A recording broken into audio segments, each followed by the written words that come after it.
What you're looking at here is a variety of items which have sold since Friday, and it's somewhere around 42 items, and I had to go out and get more bubble mailers, as you can see here, to get these out and going. You know, we got 3 eBay stores that are actively using right now, and so, you know, this is a kind of typical from a Friday to a Monday in sales. Now, I did not start off with this kind of volume when I was doing reselling to begin with, but here we are. It took me a couple hours to locate them, print the labels. Now I'm going to package them down. One of my stores is not connected to my thermal printer yet, and so I've got to, you know, some of these I got to cut out and tape until I can figure that out, unfortunately. But I'm going to get this wrapped up, and then let's get into talking about ways that I have found to kind of create opportunities for myself so that my volume could get to this level today.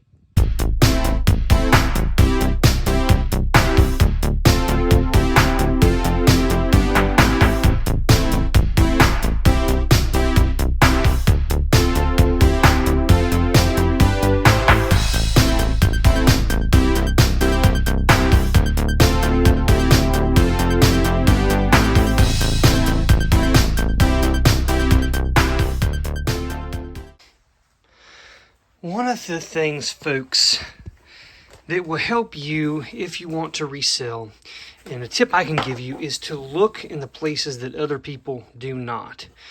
Now, what does that mean? I'm going to show you a variety of things that I picked up today, and some of this is going to qualify under, you know, the suggestion I just made, and others may not, but I'm going to show you all of this anyways.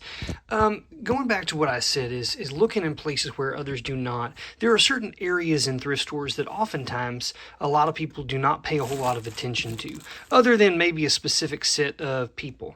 Now, one area would be like the kids area, not where the toys are, but like, or just like random stuff that they throw in. Things like, you know, rulers and bags of pencils and stamps, like wooden rubber stamps and things like that. A lot of people don't care about that kind of thing. They don't have any use for it.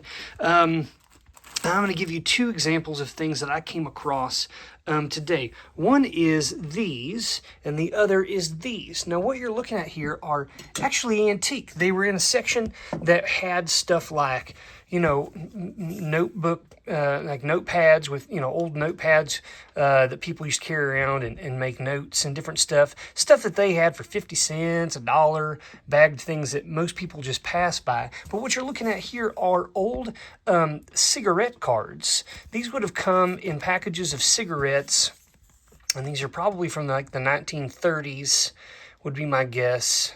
And this is the second series, and this is a series that just shows wildflowers.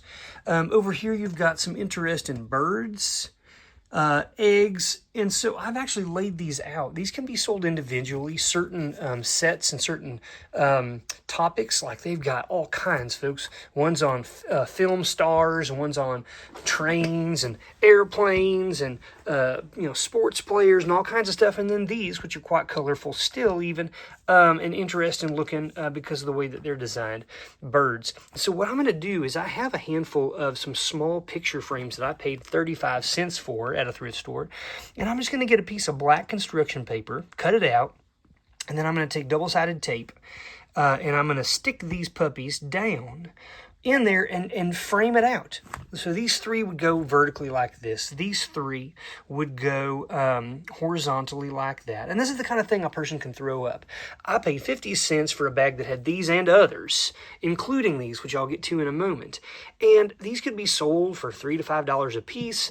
I'm going to put these in a frame and ask maybe $18 to $20, believe it or not, for this and that, because you're not going to find that very much. A lot of money to be made based on what I spent. And then these are similar. These are essentially a thing that you could wet and stick on. This is the John Player Sons. This is also from tobacco cards, or from tobacco. Instead of a card, it's a transfer. What they call is that you put water on it. It's like a fake tattoo, essentially. But in this case, it's all of these barnyard animals. You've got various exotic birds and things. And like even back then, folks, they had these things called transfers. You could stick on things. And some of these I have multiples, right? So when I make a listing, I'll do one, and then I'll say quantity of 3 or 4, or however many I have. So I'm going to turn a very, very small amount of pocket change into several dollars. And so always be looking in places that you think most people pass by. Dig around, you will be surprised what you might find. Here is another example, and I have actually waited to open these for this video. So what you're looking at here, folks, are little bags of ink pens and or pencils, and you can see each one is marked $1. I bought 5 of them. I'm $5 in. Now, why, Rusty, would you care about mechanical pencils?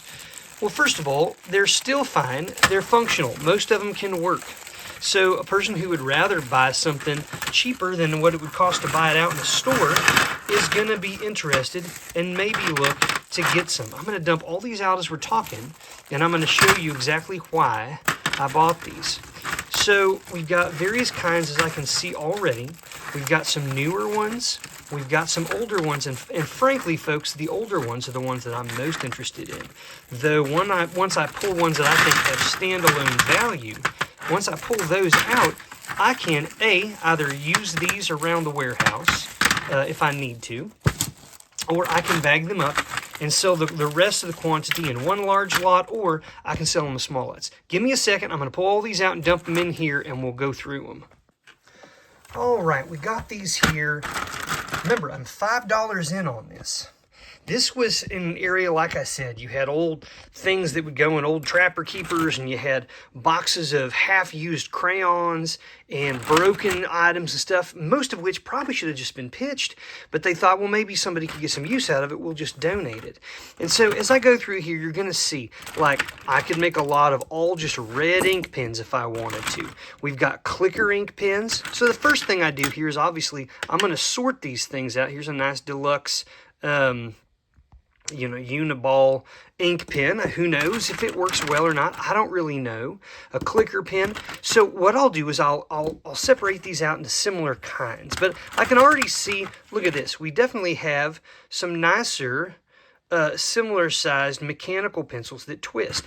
Got one here, one there. You can see they're similar. Here's another one.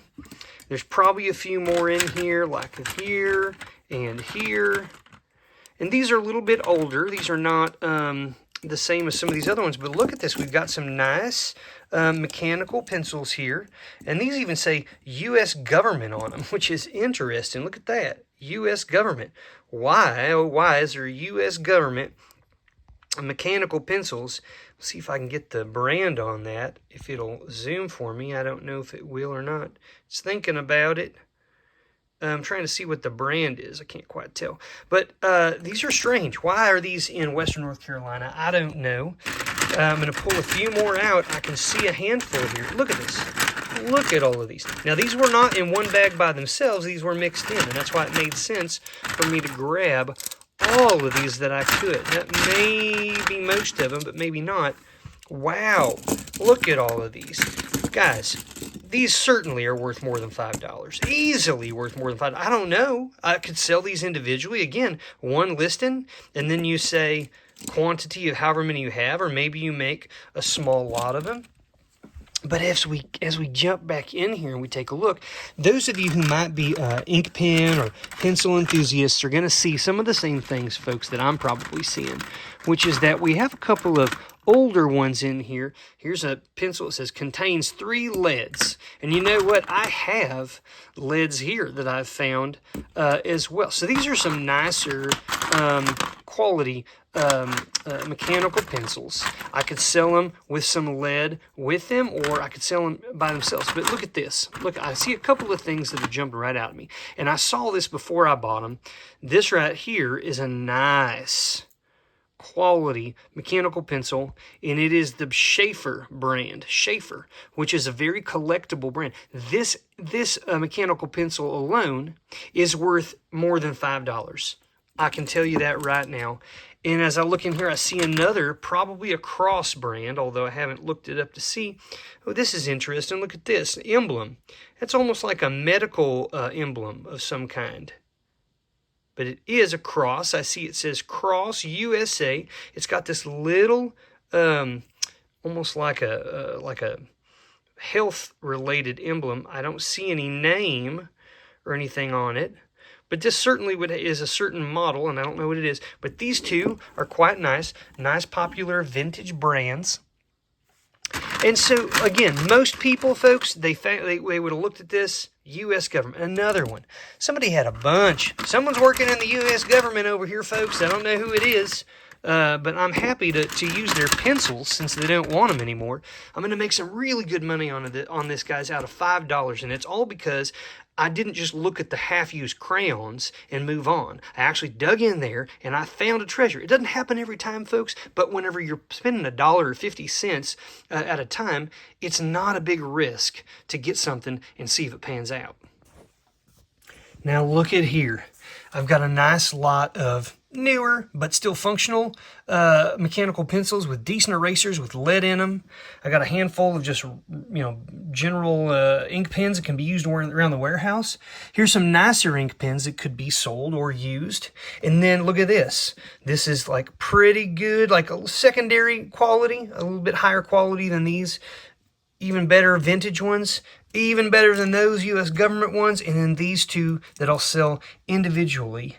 Definitely look in place. Other places you can look would be like the sewing section. Look in those little sewing kits and stuff. You'd be surprised, folks. I've found jewelry in them. I have found sterling silver thimbles and all kinds of interesting stuff. Look in the section where people just dump used sunglasses and eyeglasses. I have found Dolce & Gabbana. I've found...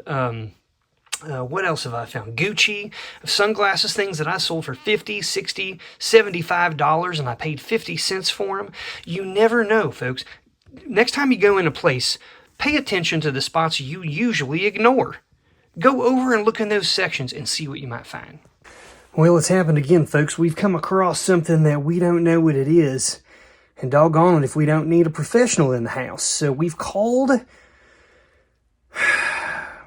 the lead detective. Rusty, lead detective, surfing the interwebs, cracking the case. 'Cause he's Rusty, lead detective, wearing disguises. What will he find? 'Cause he's Rusty, the lead detective. Don't you know that he's on the case? I'm gonna attack that search engine like a wild beast. Well, hello again, folks. I was busy today identifying some really cool things for some really cool people for some really cool amounts of money, but, I kind of got to stand in order. When I get a call over here at the bargain warehouse with Rusty and his crew, I come right over. And so to my left here, you can see we have a device that he needs to identify. And I already knew what it was the moment I walked in. Did you? Oh, well, let me show you. It's certainly an interesting eye-catching device. As you can see, we've got some moving components, some little knobs and stuff, little things that, well, that's not even attached. That might be part of your problem there, Rusty. Got some stuff here you can see.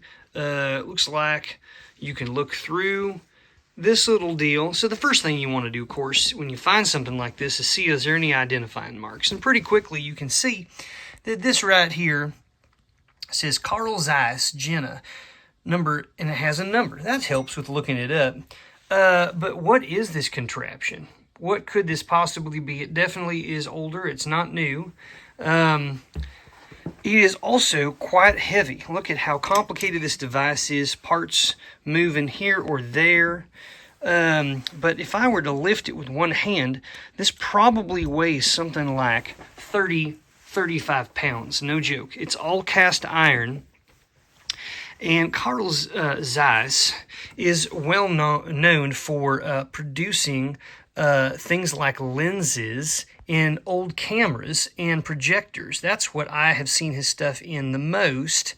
But this, of course, is not that, though it does incorporate little bits of lenses and things here and there, and that's probably why he was involved in this.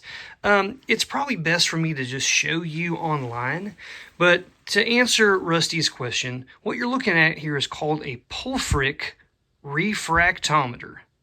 And I know you guys knew that already. I'm sorry to waste your time. But for those of you who've not seen one in person, let me show you a little bit that we found online. Pulfric refractometer, made between 1910 and 1920 by the Zeiss. It's a Jenna model, 11794. It's a Pulfric refractometer. You can see the old advertisement right here. It measures the refractive indices of solids and liquids with pretty good accuracy for the time.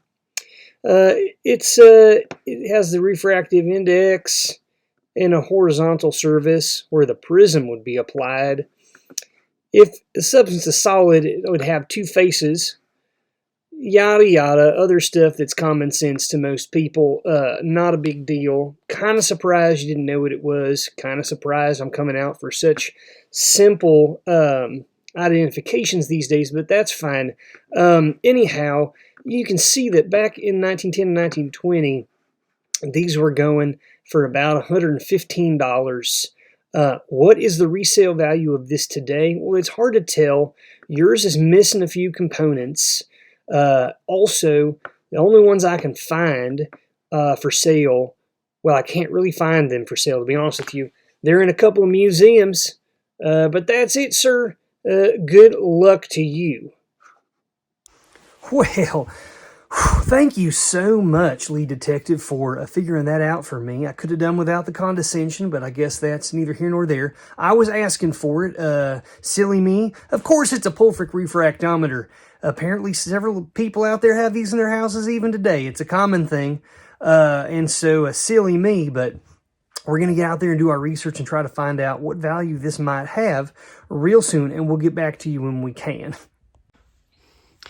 There's a couple of different schools of thought out there for people who would potentially buy jewelry. And one is go to the cases, because the cases are going to have the nice stuff. And although that is true oftentimes, it's not like a given that the only valuable stuff in a store is going to be in that case.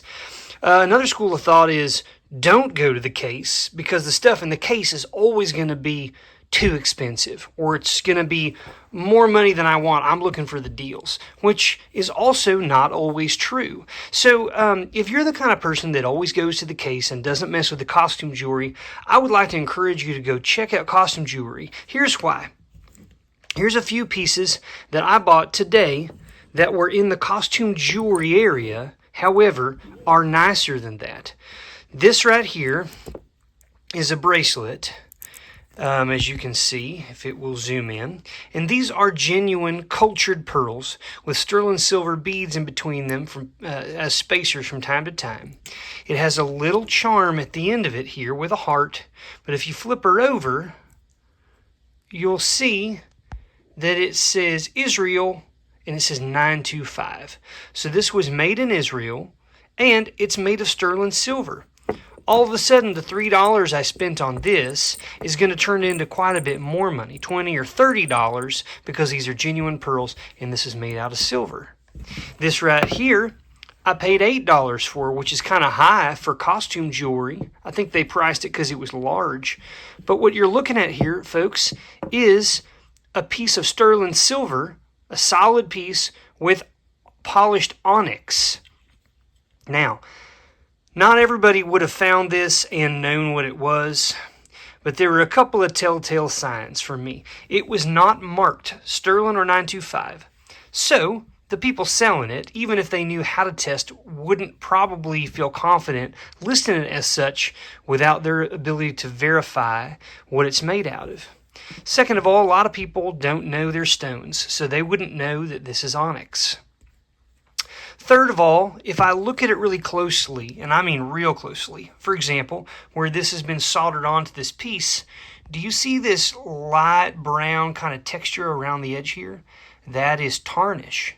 In fact, it's tarnish that was so close in there that the person who polished it last didn't get good up in there good enough. Come on now. Focus for me. There you go.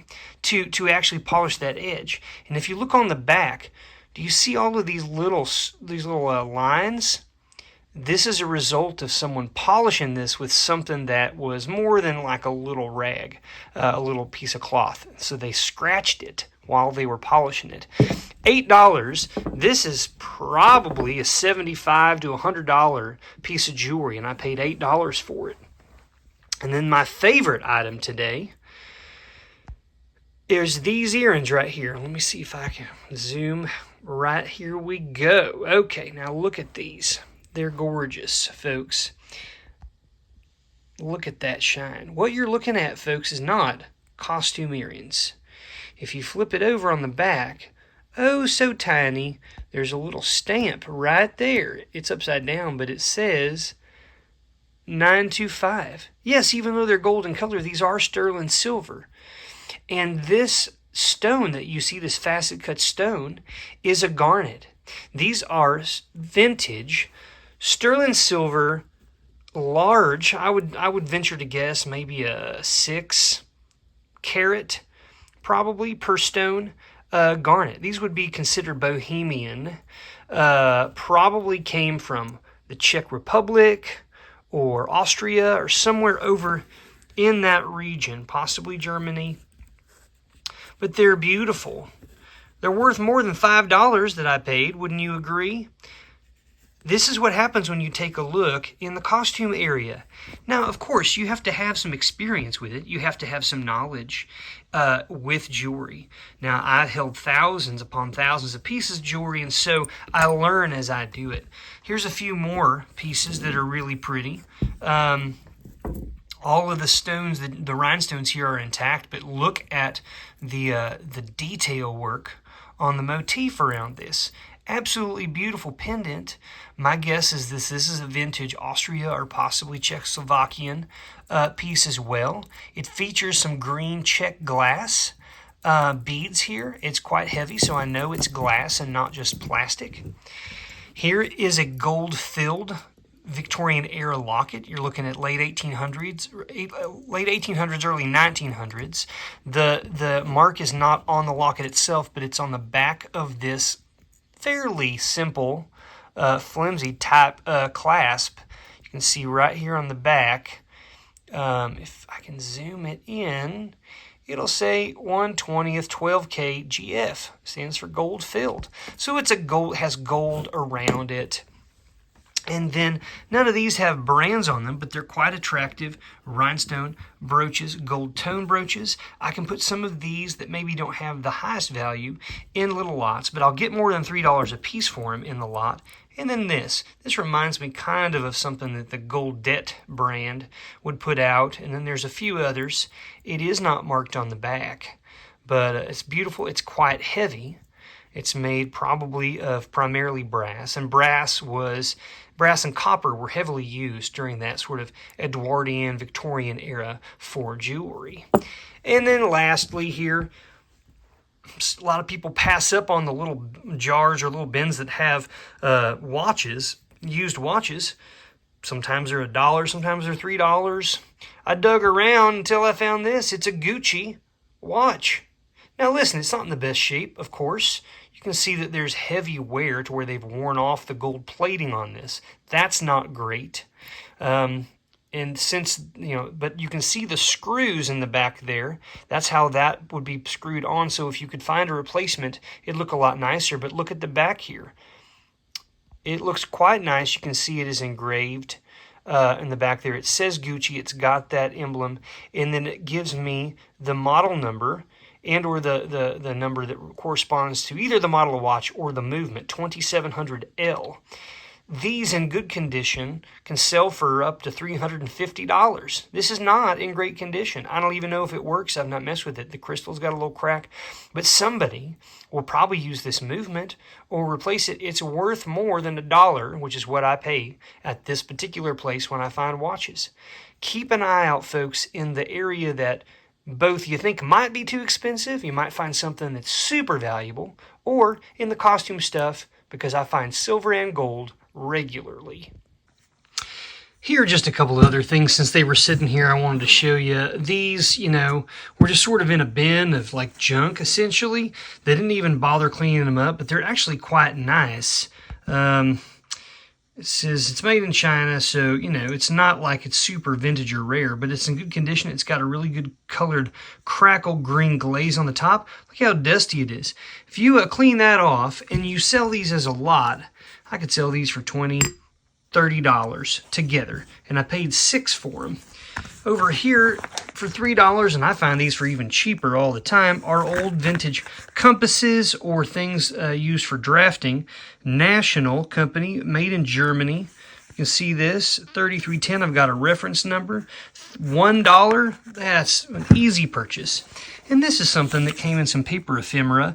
I was going through, it had some postcards, and all of a sudden I come across this tiny little square that someone has done a small watercolor type picture on, and they've got it's signed. It's in a tiny square, and I thought, well, what am I going to do? Well, all the time I'm coming across different types of frames, and I go through. I have so much paper ephemera, and there's all kinds of stuff just like these I showed you a minute ago that I want to frame. And so I came across these today. One for family. I don't know what I'm going to do with that, but these don't say anything. They're just kind of decorated. They're glass. They're heavy duty. They're good quality. For $1, again, I'll put a black background. I'll frame it out a little bit. I'll stick this in the middle. This, I have basically nothing into. I'm $1 in on this. That is something that someone would buy, folks. $14, $18, $20 maybe with shipping, a gift for somebody, or put it on their wall. You got to be creative sometimes. That is the next thing I would say, is be creative with the way that you make money. This game is not all about just buy something, turn around and sell it and do nothing. Sometimes you've got to repair things. Sometimes you mix and match things together like this, put them together and sell them as a lot. Sometimes you put paper ephemera or things, postcards, and you frame them to sell them. You buy a frame separately, you buy the art separately, you put them together, and voila, now you can maximize your profit. Here's another example. Here's one way that we're creative at the warehouse. We buy and sell lots of jewelry all the time. I mean, look down in here. Full of jewelry. Look up over here. Look at this. Full of jewelry. Oh, down here. Full of jewelry. What's all of that? It's jewelry. And so, oh, you know what? Look at this. 80 pounds of jewelry. I mean, it just goes on and on. But anyways, the point is, folks, that sometimes you get earrings and they got no pair. Or you get a brooch and it's broken. Or something like that. And instead of just pitching that stuff, folks, I hold on to it, because what this pile represents right here is a bunch of stuff that's missing stones. I can't sell these, folks, but if I could replace the stones, if I found stones, put them in, they could be valuable. But this is actually my harvesting pile, okay? And over here is my pile of decent jewelry. This is missing a stone right there in the center. It's missing a little stone. It might have been a blue stone like that, but I actually don't know. And you know what? It doesn't even matter, because even if I don't find that, if I find any other stone, I think it'd be nice to have a pink or a red in there, to be honest with you, just to give it a contrast. Since I don't know what originally was in there, it doesn't really matter to me. But you got these nice pair of earrings here. Look at these. And if you look down in here, you'll see these are a Judy Lee. So that's a brand that sells. Look at these. Gorgeous earrings. That's nice. Uh-oh. Missing a stone. Bummer town. Because guess what? These are Crown Trifari. And these would sell so well if I could only replace that. Here's a beautiful brooch. Missing one stone. A little blue Aurora Borealis stone. Here are some old, looks like maybe old Coro or something like that. It's hands, folks, where they're painted, like painted hands. or painted nails, and they're holding this thing, but the stones have fallen out of both of them. The good news is I just need 2 stones of the same size, okay? But it could be any color because, again, I don't know what. Now, these right here, they don't fit perfectly. I need something a little larger than that that's round. But I'll be on the hunt, folks. These right here, oh, I can't wait till I can find the stone on this. You see the one little stone right in here, right there where my thumb's at? It's missing. It's a tiny little soft pink, but that's the only one. These are Juliana D&E, folks. These earrings could sell for over $100 if I have that one stone. So I'm not just selling these off cheap. When they have good values, I hold on to them, and I hold on to the pile of stuff to harvest these. If I hold on to it for a year or more and I don't ever need that particular size or type of stone, you know what I do? I can put these in a lot just like this, and people who do craft work or artwork that utilize old or vintage jewelry with rhinestones, they'll buy this. Or maybe somebody will buy it and say, hey, I see a few stones in there I need for my purposes, and they'll buy it. So keep a hold of this stuff. This is one way of being creative, is holding on to items that you can repair, or the items that you'll use for repair in the future, to maximize the value of things that may not have the value immediately until they're repaired. Next piece of advice, folks, how you can improve your reselling business is something I've said before, and I sound a little bit like a broken record, but it's very important, and that is have conversations with people while you're out, whether that be the people working at the stores you're at or the customers even. I can't tell you how many cool opportunities have happened to me, the best opportunities that have happened to me because of this exact thing. Let me give you some examples. Always be kind to the workers. Get to know their names. Talk with them. You can make interesting relationships with them. And even if nothing comes out of it, as far as you're buying and selling, you may have made a friend. You made their day easier. Just today, when I was at a store, I was talking with a lady and I said, how's your day going? And she said, oh, fine, I guess. And I go, that doesn't sound very convincing. And she kind of laughs and she's like, well, you know, sometimes people are just rude. I said, what?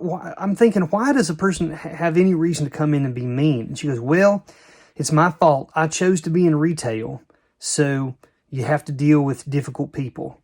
And I thought, that's too bad that her choice to do this type of work means to her accepting to just be treated poorly. Shame on you, folks. If you're resellers out there and you're being rude to these workers who are just trying to make a living, shame on you. It's people like you that are making this kind of industry a little difficult at times. You almost have to break through some of those preconceived notions and barriers. But one way to do that is just to be cheerful and kind and have a conversation with somebody. I have found that by doing this, people are nice to me. They will give me insider information. They'll tell me when things are coming out certain days. Oh, we had a staff change. Jewelry's coming out on Fridays now, the new stuff. So, and I'm thinking, well, I used to come on Tuesday. Now I know that if I go on Tuesday, it's unlikely I'm going to find the new stuff. I need to go on Friday. That was free information. It was just a nice thing that they said. They didn't have to do that, but they offered that because we had built a relationship. Another time I was in, just talking somebody up that I was, and then the manager came out. Next thing you know, I'm in a back room looking at all this stuff that's more valuable. We make a deal, and I buy everything in the room. I came out of an antique store that I sell at recently. I was on my way out, and I had seen a lady in there, and she was putting stuff in a new booth. So I started talking with her. I started looking at her stuff, and I found a little old pocket watch in there. I ended up buying that from her. Now we've got a really cool relationship. I can sell it and make a little bit of money for myself. And, it was a win-win. Folks, these are the things you need to do. You'll find that there are opportunities out there that you have to go find. If you're relying on your just your expertise to go out there and be lucky to be out there at the right time, the right place, find the thing at the right price, when you have the money available, you're going to do okay. The more you do it and the better you get at it. But sometimes you need to be creative and go out there and try to make opportunities. The best way to do that is to get to know the people in your community. Be kind, support others, and you'll find that it will really help you. It sounds like a simple thing, but far too few of people do it. You really should get out there and just be nice. Look at this beauty that we came across recently. It did not cost much at all. It is vintage. You can tell by this little pin here, this little C-clasp there. It's not made of gold or silver, but the design is gorgeous. Probably not even real amethyst, probably just glass, like a glass paste. But it's very gorgeous, very, you can just feel the movement by the way that these curves are going. This is very much an Art Nouveau type of a look. You've got flowers up here. Brass is incorporated in this time period quite a bit, with various pieces of jewelry, but we're very happy to have this. It's a style of art and of things that I personally really enjoy, and this will go nicely with a few other things. If you flip it over, where was that? Oh my goodness! No, my goodness gracious! Where? No. This is so frustrating. I do this every time. No, maybe it's under here. No. Oh, I found it. Oh my goodness, I gotta be more careful. I really do. You can see that there's the kind of the indentation on the back here too. It had just been poured into a mold essentially. It's going to be a cheap alloy on the inside, and this has been coated with this gold kind of tone, this color. But whenever you see little pin latches that are like this that don't revolve, usually these are older pieces. This is going to go really nicely with a bunch of Art Nouveau related paper ephemera and artwork that we have down here at the warehouse. Thank you for joining us today, folks. If you haven't tried it yet, go check out some of our other channels. And guess what? This next week, we're starting a podcast. That's right. The What Sold podcast, just like our sister channel, What Sold. You'll be able to hear all about what we sold, what we found, and we'll show you the actual items on the YouTube version of it, but you can listen to it on your commute to and from work or whatever you want to do, folks. This is for you, okay? It's just for you. Get out there and try it. We'll see you real soon. The last tip I'm going to give you today, folks, is to give yourself a break. For the first time in 3 years, I'm committed this year to giving myself 1 day off a month, like a regular job. I need it for my mental health, and you do too. It may be the most important thing you do for your business. So, spend it doing things you love. I release you. It's okay. You don't have to work all the time. Good luck to you folks, and we'll see you next time.